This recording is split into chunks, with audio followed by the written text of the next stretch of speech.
Hi friends, வணக்கம் and welcome to ரெசிபோமா. இன்னைக்கு நான் உங்க கூட ஷேர் பண்ணி போற ரெசிபி என்னன்னு பாத்தீங்க அப்படின்னா, இட்லி, தோசை, சப்பாத்தி, பூரி எல்லாத்துக்குமே வச்சுக்கலாம். சுட சுட சாதத்துக்கு கூட வச்சுக்கலாங்க.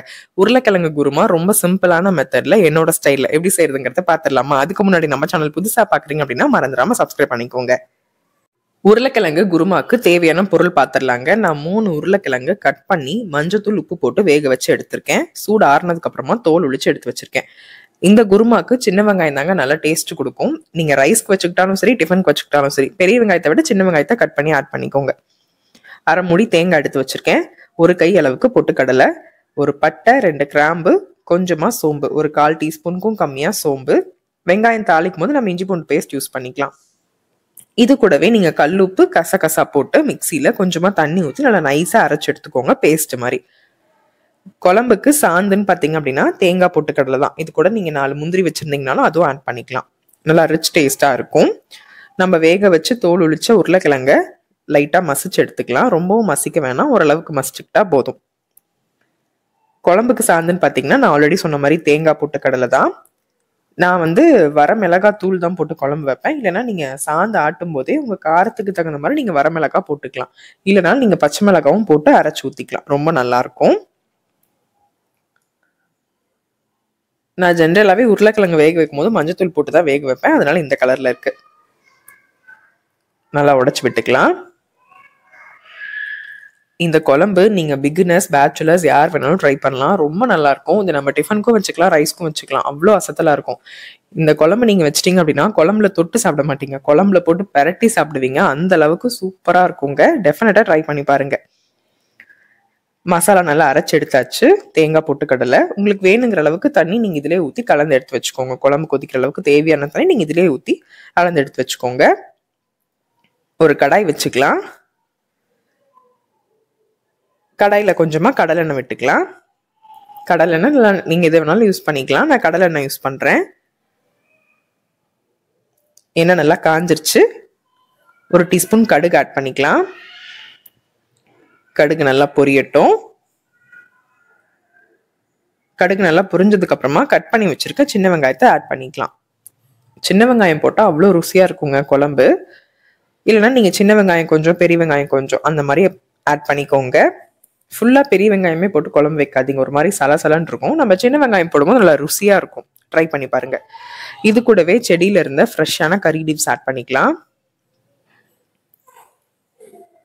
பொடி ரெசிபிஸ் போடுங்க சிஸ்டர் அப்படின்னு கேட்டிருந்தீங்க கமெண்ட்ஸ்ல. நான் ஆல்ரெடி கருவேப்பிலை பொடி ரெசிபிஸ் போட்டிருக்கேன்.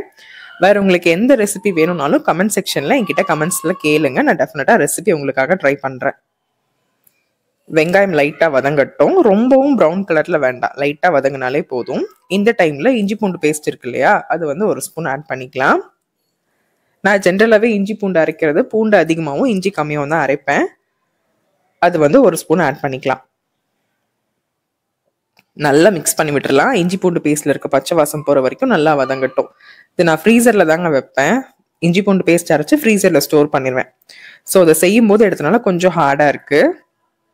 இப்பெல்லாம் நிறைய பேர் கியூப்ஸ் மாதிரிலாம் ஃப்ரீசர்ல வச்சு ஸ்டோர் பண்ணிடுறாங்க. அது எந்த அளவுக்கு நல்லா இருக்குன்னு எனக்கு தெரியல. பட் நான் அரைச்சு ஒரு பிளாஸ்டிக் பாக்ஸோ இல்லை கிளாஸ் பாக்ஸ்லயோ போட்டு ஃப்ரீசர்ல வச்சிடுறது. நீங்க எந்த மாதிரி இஞ்சி பூண்டு பேஸ்ட் அரைச்சு ஸ்டோர் பண்ணுவீங்கிறது கமெண்ட் செக்ஷன்ல என் கூட தெரியப்படுத்துங்க. இஞ்சி பூண்டு பேஸ்ட்ல இருக்க பச்சை வாசம் போனதுக்கு அப்புறமா உங்க காரத்துக்கு தகுந்த மாதிரி வரமிளகாய் தூள் ஆட் பண்ணிக்கோங்க. இது கூடவே மல்லித்தூள் 1 ஸ்பூன் ஆட் பண்ணிக்கோங்க. இவ்வளவுதான். நீங்க மட்டன் மசாலா வச்சிருந்தீங்க அப்படின்னா அதுவும் 1/4 ஸ்பூன்ல இருந்து அரை ஸ்பூன் அளவுக்கு நீங்க ஆட் பண்ணிக்கோங்க. பச்சை மிளகாய் வச்சிருந்தீங்க அப்படின்னா ஒரு பச்சை மிளகாய் ஆட் பண்ணிக்கோங்க. நல்லா மிக்ஸ் பண்ணி விட்டுறலாங்க. இது கூட குழம்புக்கு தேவையான அளவுக்கு கல்லுப்பு ஆட் பண்ணிக்கலாம். அவ்வளவுதான், நல்லா கலந்து விட்டாச்சு. வாரத்துல நான் 2 தாட்டியாவது உருளைக்கிழங்கு குருமா வைப்பேன். அதுவும் நான் இதே மாதிரி மெத்தட்ல தான் வைப்பேன். இந்த குழம்பு வச்சிட்டேன் அப்படின்னா இட்லிக்கும் வச்சுக்கலாம், தோசைக்கும் வச்சுக்கலாம், சப்பாத்திக்கும் அட்டகாசமா இருக்கும். டெஃபினட்டா ட்ரை பண்ணி பாருங்க. நல்லா மிக்ஸ் பண்ணி விட்டுக்கலாம். அந்த உருளைக்கிழங்கோட அந்த மசாலா எல்லா பக்கமும் மிக்ஸ் ஆகணும். இந்த மாதிரி நல்லா கலந்து கொடுத்துக்கலாம்.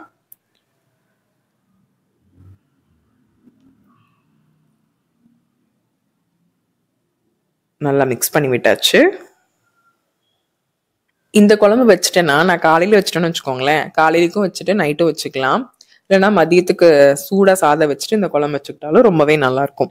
பட் நம்ம இந்த குழம்பு ஊற்றி சாப்பிடும்போது இட்லி, தோசைல, ரைஸ் எதுக்கா இருந்தாலும் ஒரு ஸ்பூன் நெய் இல்ல நல்லெண்ணெய் விட்டு சாப்பிடுங்க. அவ்வளோ அருமையா இருக்கும். டெஃபினட்டா ட்ரை பண்ணி பாருங்க. ரொம்ப ரொம்ப சிம்பிளான ரெசிபிஸ் தான். உருளைக்கிழங்கு குருமா அவ்வளோ டேஸ்டா இருக்கும். நம்ம என்னதான் காய் போட்டு குருமா வச்சாலும் அந்த உருளைக்கிழங்கு டேஸ்ட்டுக்குன்னு ஒரு இது இருக்கு. இது ரொம்ப நல்லா இருக்கும். பாருங்க, இப்ப நல்லா மிக்ஸ் ஆயிடுச்சு.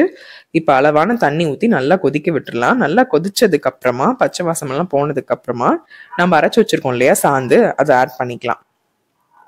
நல்லா மிக்ஸ் பண்ணி விட்டாச்சு. ஒரு மூடி போட்டு மூடி வச்சலாம். இப்ப இது நல்லா கொதிச்சு தண்ணி எல்லாம் சுண்டி வரட்டும்.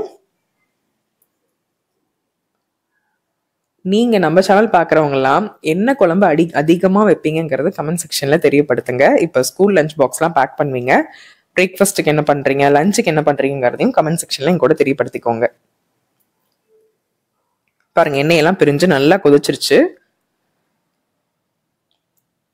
உப்பு காரம் கொஞ்சம் அதிகமா இருக்கணும், ஏன்னா நம்ம சாந்துல வந்து காரம் இல்லை, உப்பும் இல்லை. இது ஊத்தி நல்லா மிக்ஸ் பண்ணி விட்டுருங்க. நல்லா சூப்பரா கொதிச்சிருச்சு, எண்ணெயும் பிரிஞ்சிருச்சு. இந்த டைம்ல நம்ம அரைச்சு வச்சிருக்க மசாலா சாந்த ஊத்திக்கலாம். கிட்ஸுக்கான லஞ்ச் பாக்ஸ் ரெசிபிஸ் அப்லோட் பண்ணுங்கன்னு கேட்குறீங்க. எனக்கு வந்து பையன், அதுவும் இப்போதான் 2 வயசு ஆக போகுது குழந்தை. ஹஸ்பண்டுக்கும் ஒர்க் ஃப்ரம் ஹோமுங்கிறனால ஸோ லஞ்ச் பாக்ஸ் கட்டுற வேலை இல்லை. பட் வீட்டில் செய்கிறத நான் ஷார்ட்ஸில் ரீல்ஸில் போட்டுட்டு தான் இருக்கேன். இன்ஸ்டாகிராம் ஐடி ருசிபோமா தான், செக் பண்ணி பாருங்க. அரைச்சி வச்சிருக்க சாந்தையும் ஊற்றிக்கலாம். தேங்காய், பொட்டுக்கடலை, முந்திரிலாம் போட்டிருக்கனால டக்குன்னு திக்காயிடும். ஸோ கன்சிஸ்டன்சி பார்த்து தண்ணி ஊற்றி அட்ஜஸ்ட் பண்ணிக்கோங்க. இன்னும் கொஞ்சமா தண்ணி ஊற்றி நல்லா பாருங்க, எண்ணெய் பிரிஞ்சு வந்தது, கொதிக்க ஆரம்பிக்குது. இந்த ஸ்டேஜ்ல தண்ணி ஊற்றி நல்லா மிக்ஸ் பண்ணிட்டு உப்பு காரம் செக் பண்ணிட்டு ஒரு மூடி போட்டு வச்சிருங்க. இது நல்லா கொதிச்சு குழம்புல இருக்க பச்சை வாசம் எல்லாம் போய் குழம்பு நல்லா திக்காய் வரணும். அது வரைக்கும் நல்லா கொதிக்கட்டும். இது சீக்கிரமா ரெடி ஆயிரும். ஒரு 10 to 15 மினிட்ஸ்ல ரெடி ஆயிரும். நல்லா கொதிச்சு எண்ணெய் பிரிஞ்சு கொஞ்சம் குழம்பு திக்காகட்டும். அதுக்கப்புறமா உங்ககிட்ட காட்டுறேன். மோஸ்ட்லி சம்மர் சீசன்ல பாத்தீங்க அப்படின்னா தக்காளி தொக்கு தான் நான் போட்டு வைப்பேன். தக்காளி தொக்கு, புளிச்ச கீரை அதெல்லாம் போட்டு வைப்பேன். ஆனா வந்து வீட்டுல எல்லாருக்கும் பிடிச்சது உருளைக்கிழங்கு குருமா. அந்த பட்டை, கிராம்பு, சோம்பு அந்த வாசத்தோட ரொம்ப நல்லா இருக்கும். ரொம்ப சிம்பிளான ரெசிபியும் கூட. நல்லா மிக்ஸ் பண்ணி சூப்பரா ரெடி ஆயிடுச்சுங்க. மாவையும் கரைச்சி எடுத்து வச்சுட்டேன்.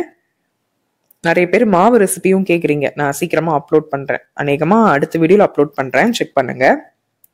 உப்பு போட்டு கரைச்சி எடுத்து வச்சாச்சு. மாவும் நல்லா இட்லிக்கு தகுந்த மாதிரி சூப்பரா இருக்கு. இட்லி கூட இந்த குழம்ப ஊத்தி பெரட்டி சாப்பிடுங்க. தொட்டெல்லாம் சாப்பிட மாட்டீங்க, போட்டு பெரட்டி சாப்பிடுவீங்க. அந்த அளவுக்கு அட்டகாசமா இருக்கும். குழம்பு நல்லா கொதிச்சு அந்த பக்குவத்துக்கு வந்துருச்சு. இந்த டைம்ல அடுப்பு ஆஃப் பண்ணிட்டு கை நிறைய கொத்தமல்லி இலை தூவி இறக்கிற வேண்டியதான். டெஃபினட்டா இந்த குழம்போட சாப்பிடும் போது ஒரு ஸ்பூன் நெய்யில நல்லெண்ணெய் விட்டு சாப்பிடுங்க. அப்படி இருக்கும். வீடியோ பிடிச்சிருக்கு அப்படின்னா லைக் பண்ணிக்கோங்க. பாய்.